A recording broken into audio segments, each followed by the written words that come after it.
chapter 4, we've arrived at verse 20. Proverbs 4 and verse 20, as we continue to find wisdom for our lives from God in this book. Proverbs 4 verse 20, the Bible says, "My son."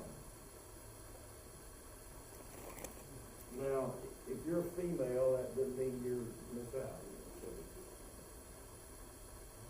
Say that. I'm glad the Bible is profitable for all of us. But it was really profitable to the son of Solomon if he would listen. Proverbs 4 verse 20, "My son, attend to my words, incline thine ear unto my sayings. Let them not depart from thine eyes. Keep them in the midst of thine heart. For they are life unto those that find them, and health to all their flesh. Keep thy heart with all diligence, for out of it are the issues of life. Put away from thee a froward mouth, and perverse lips put far from thee. That thine eyes look right on. Let thine eyelids look straight before thee. Ponder the path of thy feet, and let all thy ways be established. Turn not to the right hand, nor the left. Remove thy foot from evil." Now, as we continue to go through many of these texts, a lot of times it looks like it's very repetitious, and it is. It's meant to be so. You know, hopefully, if you hear things enough, they'll stick somewhere on the inside of you. And he says in verse 20, "My son, attend to my words." He's been saying that over and over again, trying to get his son to listen to him. Instead of listening to his friends, he needs to listen to his dad. Instead of listening to himself or following his own heart, he needs to follow God. And he says, "Attend to my words." And you're probably going to be what you are based upon who you listen to. And so was the case in this text with the son of Solomon, Rehoboam. Definitely, his whole life was defined by listening to the wrong one. When he took the throne, he listened to the people that grew up with him. You know, that's never a good idea. I mean, even if it wasn't in the Bible, it's not a good idea. It's not a good idea to try to get all your understanding from people your age. That's why God gives us other generations to learn from. That's the whole principle of this book. Here is a father that has learned something from God, that has the wisdom of God put in him, Solomon, and he's trying to communicate that to his son. Instead of listening to the wisdom that God put into his father, he listened to people that he grew up with.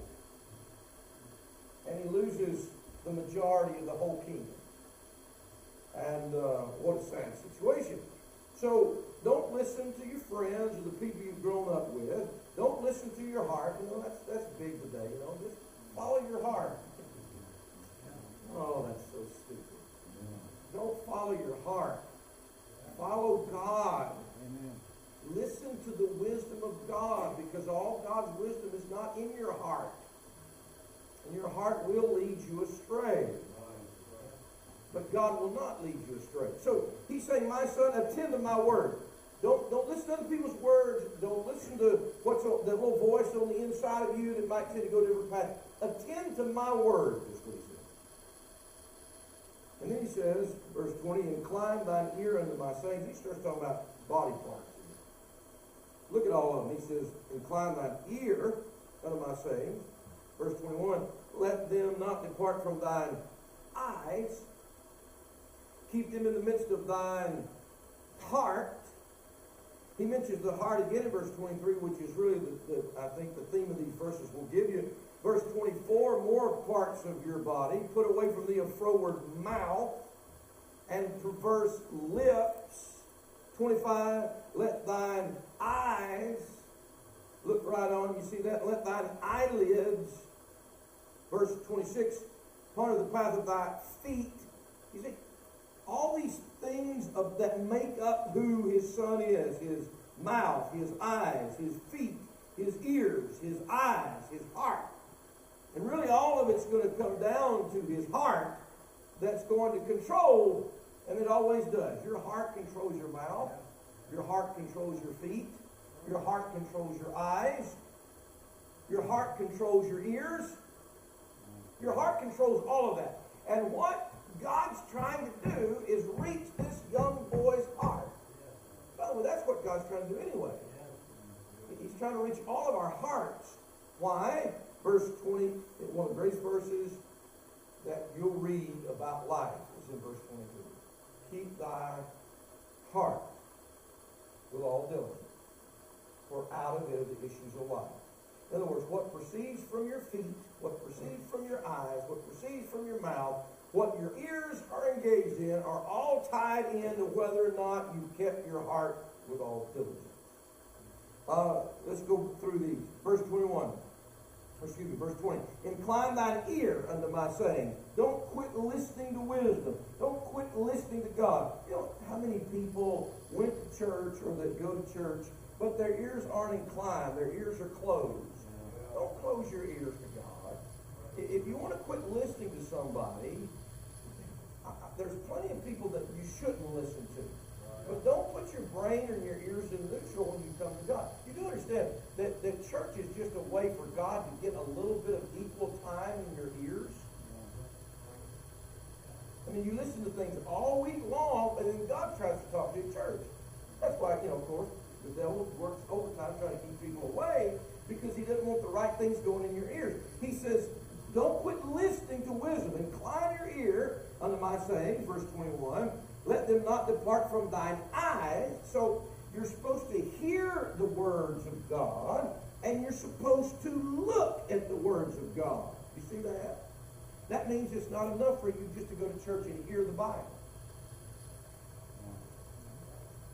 You're supposed to be looking. What's that verse? You see, it's about your eyes. In other words, your eyes are supposed to be looking on the wisdom of God. Well, what is the wisdom of God? Well, we've got a whole book that's full of it here. Let them not depart from thine eyes. You don't quit reading God's wisdom. So many people's lives fail because they don't put their eyes on the book. The screens may ruin your eyes, but reading the Bible won't. And I'm telling you, well, I just don't. Just put your eyes on it. Well, it's not exciting. There's no pictures. There's no. He says, let them not depart from thine eyes. Don't let the sayings depart from thine. You know what they did in the Old Testament? They were on the city. They went around and put scripture on their house. So that when they got up, they had to look at it. That's a good idea. Now, some people put it on their car, and I don't do that because I don't drive good. I don't want anybody to blaspheme God because of the way I drive. That's why I don't do that.